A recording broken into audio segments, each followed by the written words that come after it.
Halo teman-teman dimanapun kalian berada, saya doakan semoga segala urusan kalian dapat dimudahkan. Amin.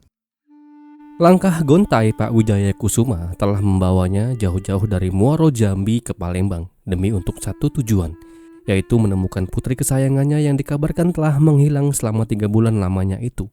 Namanya Indri Seviana Putri, 14 tahun. Pencarian yang dilakukan hingga ke Palembang mungkin adalah usaha Pak Wijaya yang kesekian kalinya. Ia telah pula melaporkan hilangnya Indri ke kantor polisi setempat dan menjelaskan dengan detail bagaimana Indri menghilang. Postingan kabar tentang hilangnya Indri juga telah menyebar di berbagai tempat di Muaro Jambi dan di media-media sosial. Namun betapa kabar baik itu tak pula ia dengar seiring dengan kerasnya mencari ke sana dan ke sini. Pak Wijaya ingat betul di hari itu, hari Sabtu tanggal 23 September 2017. Putri cantiknya Indri berpamit hendak pergi ke sekolah dengan menggunakan sepeda motor Honda Beat yang diberikan Pak Wijaya kepada Indri sebagai kendaraannya pulang dan pergi ke sekolah di SMPN 4 Muaro Jambi. Gak ada yang aneh di pagi itu. Pagi itu berjalan dengan normal-normal saja. Selepas Indri menunaikan sholat subuhnya, ia pun segera siap-siap, sarapan dan berpamit pergi ke sekolahnya. Dan tanpa Pak Wijaya dan Bu Warni sadari, salam itu adalah salam Indri yang terakhir kalinya. Ya, Indri gak pulang berbulan-bulan. Singkat cerita, setelah berjibaku mencari keberadaan Indri, akhirnya entahlah ini adalah kabar baik atau malah kabar buruk. Sebab di tanggal 22 Desember 2017 atau kurang lebih 3 bulan setelah Indri gak pulang, Pak Wijaya mendapatkan kabar bahwa pada saat itu petugas polisi telah berhasil menemukan posisi Indri di mana berada. Harapan itu awalnya muncul dengan diiringi semangat Pak Wijaya dan Bu Warni untuk segera bertemu dengan putri kesayangannya itu. Namun semuanya hancur ketika mereka menyadari bahwa bukanlah kantor polisi atau rumah sanak saudara tempat adanya Indri pada saat itu. Ya, Pak Wijaya dan Bu Warni digiring oleh polisi menuju semak-semak perkebunan sawit di Desa Sumberjaya, Muaro Jambi. Dan di sanalah mereka menyaksikan proses penggalian sebuah liang sedalam 1 meter. Yang setelah berhasil digali, petugas menemukan sisa-sisa tubuh manusia yang tak utuh lagi. Yang akhirnya diketahui serpihan itu tak lain dan tak bukan adalah Indri Seviana Putri. Dan lalu, apa yang sebetulnya terjadi? Dan bagaimana kisah ini selengkapnya? Jadi begini. Hari-hari yang dijalani Irwandi alias Iwan 26 tahun gak bisa dibilang mudah dan atau lancar-lancar aja. Gajinya sebagai penjaga kebun sawit milik Alex KT di Desa Sumberjaya, Muaro Jambi hanya bisa menghasilkan 1,3 juta per bulan. Dengan uang itu kemudian Iwan alokasikan ke beberapa pos kebutuhan bulanannya, mulai dari keluarganya hingga hutang-hutang yang ia miliki. Iwan kenal baik dengan Pak Wijaya karena selain ia bekerja dalam satu tempat yang sama, juga rumah Iwan hanya berjarak 6 meter dari rumah Pak Wijaya dan keluarganya. Mereka bertetangga. Dalam keterangan yang pernah Pak Wijaya sampaikan di sebuah momen persidangan yang mempertemukan keduanya, Pak Wijaya katakan bahwa ia dan Iwan sama sekali nggak punya masalah. Di perkebunan sawit milik Alex KT di Sumberjaya atau tempat yang menjadi sumber mata pencarian Iwan, Pak Wijaya yang adalah atasan Iwan tak pernah pula terlambat memberikan gaji yang diterima saban bulan. Di lingkungan tempat tinggalnya pun sama, Pak Wijaya dan Iwan sama-sama muncul sebagai tetangga yang akur-akur aja, termasuk hubungan Iwan dengan Indri Seviana Putri. 22 September 2017 jam 9 malam sepulang Iwan bekerja seharian. Kala itu Iwan mengadakan pertemuan dengan seorang temannya asal desa Jebus, namanya Sofian Hadi alias Bujang, 29 tahun.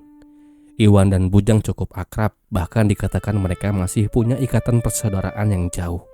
Di desa asalnya, Bujang bekerja sebagai buruh tani yang juga merangkap sebagai oknum yang dicari ketika ada orang yang ingin membeli sepeda motor dengan harga yang miring dengan dan atau tanpa surat-surat yang resmi tidak masalah. Nah, di malam itu dalam pertemuan itu mereka membahas tentang niat Bujang yang dimintai Joni Usman, saudara Bujang, diminta mencarikan sepeda motor. Alih-alih memberikan rekomendasi cara mendapatkan sepeda motor dengan cara yang halal dan legal, malah Iwan mengarahkan dan merekomendasikan Bujang untuk mengambil paksa sepeda motor milik Indri Seviana Putri. Entah apa alasan Iwan memberikan rekomendasi untuk membegal saja sepeda motor milik Indri. Namun yang jelas Iwan pernah katakan bahwa ia sebelumnya telah memiliki niat untuk mencuri sepeda motor milik Pak Wijaya atau ayah dari Indri, yang rupa-rupanya Iwan tak punya cukup nyali untuk membegalnya. Bujang yang mendengar hal itu tampak tak berani dan bingung untuk bagaimana caranya menjalani semuanya. Dan Bujang juga berpikir kenapa harus Indri yang notabene-nya adalah tetangga dekat Iwan di desa Sumberjaya. Alasan mengapa Iwan pilih Indri sebagai target utamanya adalah satu, Iwan tahu banget tentang rutinitas dan rute yang diambil oleh Indri saban pagi dalam rangka berangkat menuju sekolahnya. Selain itu, Iwan juga paham banget situasi dan lingkungan tempat yang rencananya akan dilangsungkan aksi busuk mereka. Bujang tak bisa berkata, singkatnya dilah semuanya. Di malam itu Bujang memutuskan untuk tidak pulang ke rumahnya di desa Jebus. Ia akan bermalam di rumah Sarwendi, adik Iwan, yang juga membuka usaha rental PlayStation. Hari Sabtu 23 September 2017, Indri, si gadis manis 14 tahun ini memulai harinya seperti biasa. Ia masukkan semua buku-buku sekolahnya serta tugas yang telah ia siapkan dari malam ke dalam tas transelnya. Dan segera ia berpamit kepada kedua orang tuanya untuk berangkat ke sekolah dengan membawa satu unit sepeda motor Honda Beat warna putih. Di tengah perjalanan atau sesampainya Indri di tepi perkebunan sawit milik Alex KT yang digambarkan sebagai tempat yang cukup sepi dari aktivitas warga. Iwan yang telah standby di lokasi dari jam 6 pagi waktu setempat telah bersiap dengan menutupi wajahnya dengan kain sarung. Di pagi itu ia sendirian, sebab sebelum ia berangkat tadi, Bujang ia temui masih tertidur. Dalam pemantauan yang Iwan lakukan di balik semak-semak itu, ia memperhatikan satu persatu kendaraan yang lewat di pagi itu. Hanya ada 1 atau 2 saja kendaraan yang lewat, gak banyak.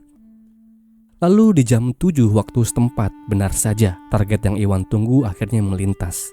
Tak mau berlama, segera saja ia dekati Indri dan langsung saja ia perintahkan Indri untuk menepi. Dan ia sekap Indri. Lalu setelah ia sekap, Iwan kemudian bawa masuk Indri lebih dalam ke dalam perkebunan sawit yang lebat itu.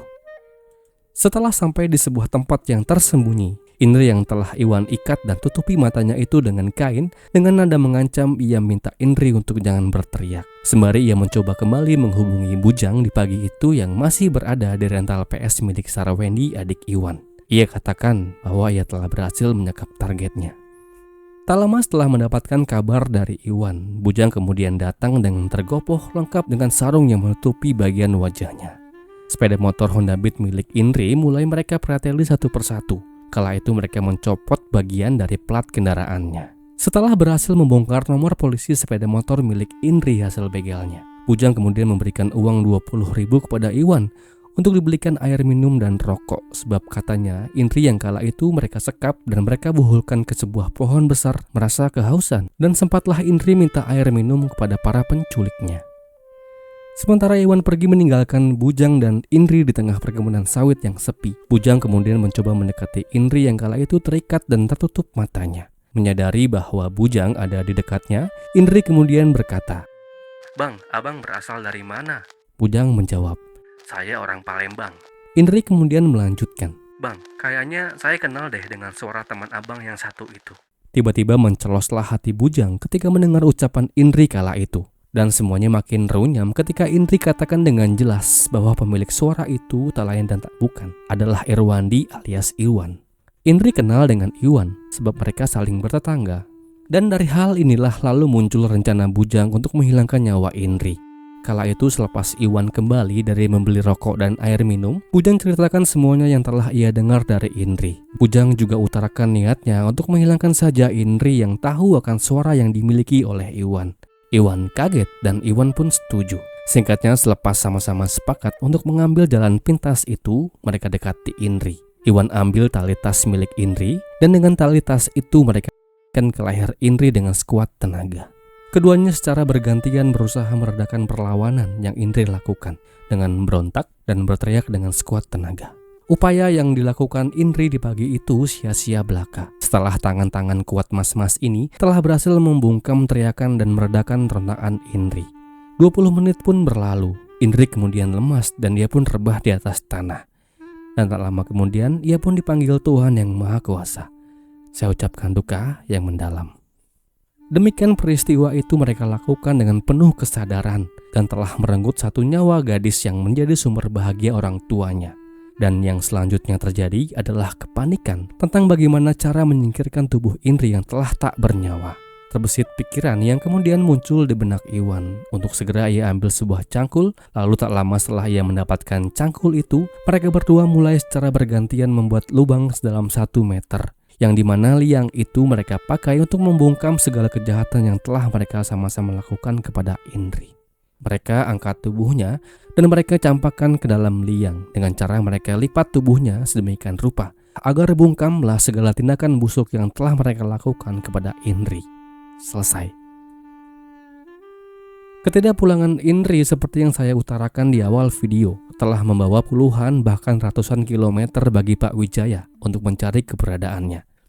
Sehari setelah Indri nggak pulang, Pak Wijaya langsung saja membuat berita kehilangan putrinya yang telah tersebar secara masif di Muaro Jambi. Segala laporan, segala keluh kesah telah Pak Wijaya sampaikan kepada pihak yang berwenang. Namun polisi butuh 3 bulan untuk mengungkap kasus ngeri ini. Kasus ini bisa terungkap dengan diawali ditemukannya sepeda motor yang identik sama dengan milik Indri yang dikabarkan menghilang. Sepeda motor itu ditemukan oleh rekan Pak Wijaya sendiri yang selama 3 bulan terakhir tak pernah berhenti untuk mencari di mana keberadaan Indri. Segera setelah menemukan sepeda motor yang diduga milik Indri itu, si rekan segera menghubungi Pak Wijaya di Sumber Jaya untuk melihat dengan langsung temuannya itu di Desa Jebus yang menjarak 72 km dari rumahnya. Benar saja, selepas mencocokkan nomor rangka dan nomor mesinnya, Pak Wijaya yakin bahwa itu adalah sepeda motor milik Indri yang hilang.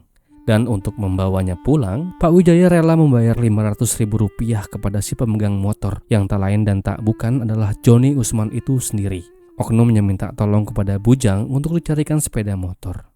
Temuan itu segera Pak Wijaya laporkan kepada pihak yang berwajib dan ia minta agar segera dicarikan siapa dalang dibalik hilangnya Indri putrinya. Singkat cerita, setelah melakukan koordinasi, terbongkarlah kejahatan 2 pemuda ini yang menurut keterangan dari Joni Usman, Bujanglah yang menjual sepeda motor itu kepadanya. Bujang dan Iwan segera diamankan dan mereka segera menunjukkan posisi di mana mereka timbun tubuh Indri selama 3 bulan itu. Isak tangis menguar saat dibongkarnya tanda kutip makam Indri. Saat itu si ibu tak kuasa menahan betapa air mata itu terus turun membasahi kedua pipinya. Mereka hanya berharap agar keduanya mendapatkan hukuman yang setimpal. Dan di dalam persidangan yang kemudian digelar di Pengadilan Negeri Sengeti, melalui majelis hakimnya, kemudian menjatuhkan vonis kepada Irwandi alias Iwan dan Sofyan Hadi alias Bujang dengan hukuman seumur hidup. Demikianlah kisah ini. Semoga akan terus ada pelajaran yang bisa kita ambil dari kisah ini. Dan kisah ini pun berakhir.